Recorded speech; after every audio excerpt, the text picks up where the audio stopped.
Family of murdered American Somali businessman Bashir Mohammed now wants the Office of the Director of Public Prosecutions to launch a public inquest into the death of the 38-year-old contractor.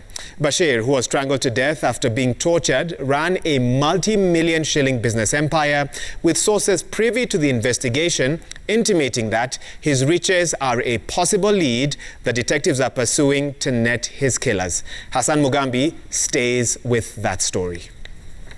At the Infinity Development Construction Company headquarters, the doors open to an empty office. Apart from 3 members of staff still here, the rest, numbering 19, are away from office. At the edge, the office of the Chief Executive Officer, Bashir Mohammed Mahmoud, conspicuously empty. They've not contacted me. According to the operations manager Leonard Makoha, Bashir was a stickler for procedure and practiced an open-door policy. Yeah, he was into perfection.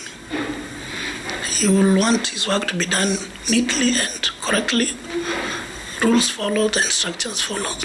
Could he have been taken out because of a business deal gone wrong? It is a question that detectives are not ruling out in their probe into the death of the 38-year-old father of 3. But just what has Infinity Development been up to? Mahmoud was the main contractor behind the Uhuru Market Complex in Kisumu County, a 700 million shilling contract complete and ready for commissioning by President Uhuru Kenyatta next week. Other hefty contracts by the businessman include the construction of the Eldoret Town Informal Settlement worth 743 million shillings in 2018. During the same year, Bashir won a United Nations tender for the construction of SOS Children's Village in Mogadishu, Somalia, valued at $1.8 million.